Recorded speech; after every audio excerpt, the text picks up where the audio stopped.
फिर से एक बार स्वागत है इनफाइनाइट रॉकेटरी पे। तो जब हम इसरो या किसी भी स्पेस एजेंसी की रॉकेट्स को देखते हैं तो हमें हमारे मन में एक क्वेश्चन बहुत सारी क्वेश्चन आती है और एक क्यूरियोसिटी जगती है कि ये रॉकेट्स कैसे उड़ते हैं, रॉकेट्स कैसे उड़ सकते हैं। तो इसके पीछे बहुत सारी साइंस लगती है। रॉकेट कैसे उड़ते हैं उसको जानने के लिए, उसको कैसे क्या करते हैं, उस काम के वो कैसे काम करते हैं वो सब जानने के लिए हमें बहुत सारी साइंस लगती है, बहुत सारी कॉम्प्लेक्स मैथ लगती है। तो आज हम उसी कॉम्प्लेक्स मैथ और साइंस ने दिया हुआ ह्यूमंस को एक बेहतरीन चीज जो कि हम इंजिन्स जो कि गाड़ी बाइक सब में रहती है उसके बारे में जानेंगे कि उसका हिस्ट्री क्या है। वही इंजन जो गाड़ी बाइक्स में लगा हुआ हम रोज देखते हैं वो रॉकेट्स में आया कैसे और उसको कैसे यूज किया गया और उसको कैसे लाया गया, वो पहले कब आया था और अब कैसे हैं, तो ये कैसे यूज हो रहा है। हम उसकी आज रॉकेट इंजन की हिस्ट्री के बारे में जानेंगे। जी हाँ। तो पहली बार रॉकेट की जो इंजन थी वो बनाई थी रॉबर्ट गॉडर्ड ने जो कि लिक्विड इंजन थी। लेकिन उससे पहले जी हाँ दोस्तों, उससे पहले जो वो चाइना में सोंग डायनेस्टी है, तभी तभी उससे पहले जो गन पाउडर है से उसकी यूज से बेम्बो में उसको भर के उसको यूज किया जाता था मिलिट्री पर्पस के लिए। तो तब से ये चल रहा है रॉकेट्स, और तब से आके आके फिर ईस्टर्न वालों ने उसको मॉडर्नाइज करके उसको डिजाइन करके, यूरोपियंस ने उसको डिजाइन करके अलग से उसको बना के रॉकेट इंजन बनाया है। जी हाँ। और फिर तो पहले हम जानते हैं कि रॉकेट्स इंजन ये कैसे कैसे ये प्रोपल्सन सिस्टम क्या है, कैसे हैं। तो हाँ, तो प्रोपल्सन सिस्टम हमें रॉकेट्स में इसीलिए चाहिए ताकि वो रॉकेट्स को उड़ने के लिए उसको हेल्प कर पाए, रॉकेट्स को वेलोसिटी देने के लिए, जो कि रॉकेट को एक एस्केप, हमें हमारी जो आर्ट है उसकी उसको एक एस्केप वेलोसिटी होती है जो कि उसको पार करने के लिए हमें रॉकेट की एक वेलोसिटी चाहिए होती है। इसके लिए हमें उस रॉकेट को वेलोसिटी देना पड़ता है, यानी कि उसको स्पीड देना पड़ता है ताकि वो आर्ट के ऊपर जा सके। तो इसीलिए हम इंजिन्स की हेल्प लेते हैं ताकि उसको हम मूव कर सके, यानी कि उसको हम वेलोसिटी दे पाए।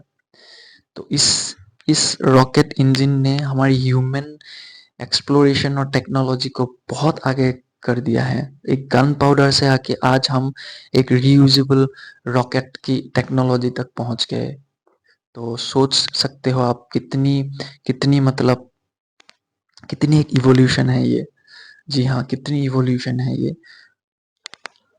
और हमारी, मैंने जैसे बोला, हमारी जो फर्स्ट फर्स्ट जो फर्स्ट जो गन पाउडर से बनी हुई रॉकेट्स उड़ाई थी वो चाइना में उड़ाई थी सोंग डायनेस्टी के समय में। उसके वो सिर्फ मिलिट्री पर्पस के लिए यूज किया जाता था, वो सिर्फ मिलिट्री पर्पस के लिए उसका यूज किया जाता था। उसके बाद इनोवेशंस बहुत हुई, ईस्टर्न और यूरोपियंस ने उसको उसको बहुत इनोवेशन किया। और जैसे मैंने आपको बताया कि अर्ली 20 सेंचुरी में लगभग अर्ली 20 सेंचुरी में रॉबर्ट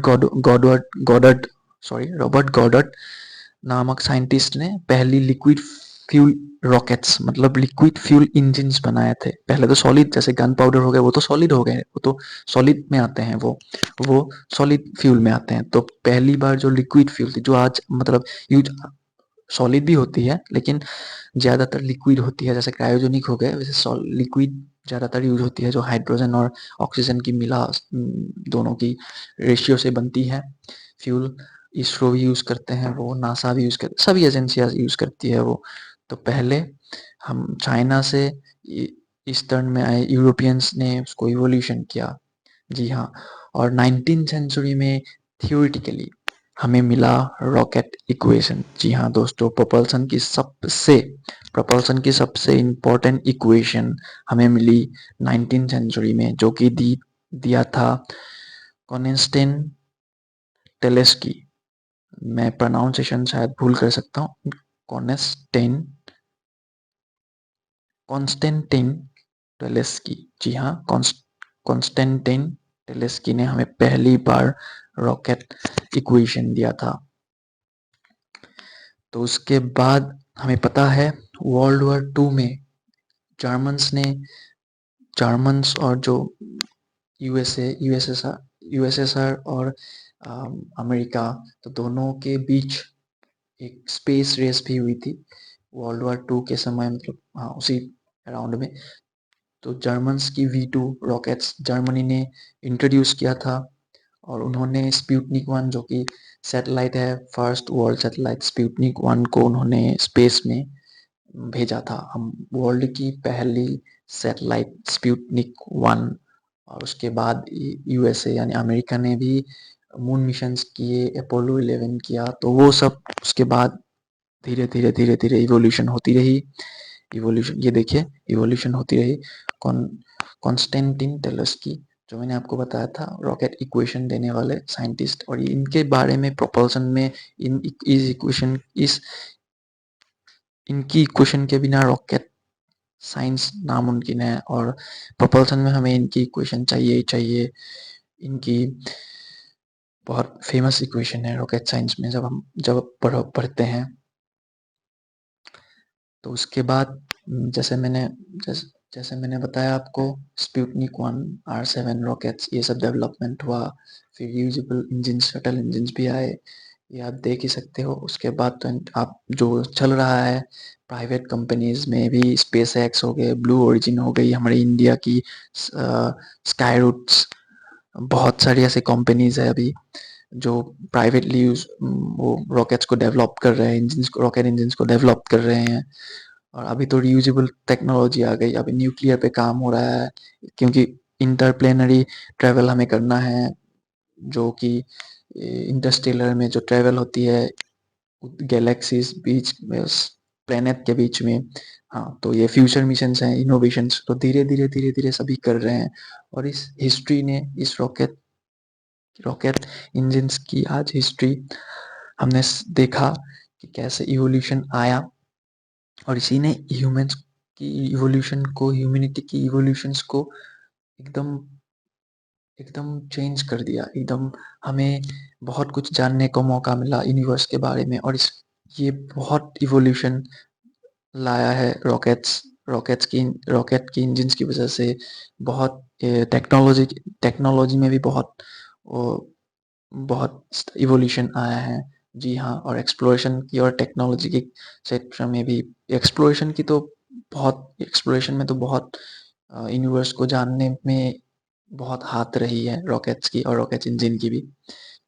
तो प्रोपल्सन एक ऐसी सब्जेक्ट है रॉकेट साइंस में या रॉकेट एरोस्पेस में कि बेहतरीन है। ये जब प्रोपल्सन जब पढ़ते हैं तो बहुत बहुत अच्छा लगता है, बहुत अच्छा लगता है, क्योंकि यहाँ पे हमें बहुत कुछ सीखने को मिलता है रॉकेट इंजन्स के बारे में भी, रॉकेट इंजन्स के बारे में, उसकी थर्मोडायनेमिक्स के बारे में, और बहुत कॉम्प्लेक्स मैथ होती है।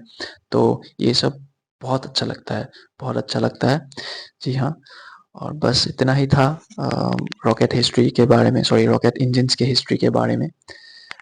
बस बेसिक्स थे, कैसे इवोल्यूशन हुआ चाइना से लेके आज तक। बाकी हम इसरो की बात करेंगे अगली वीडियोस में, इसरो की हिस्ट्री के भी बारे में भी हम बात करेंगे अगली वीडियोस में। और बस यही था रॉकेट इंजन के बारे में, आज हिस्ट्री हमने जान ली थोड़ा बहुत जो भी है।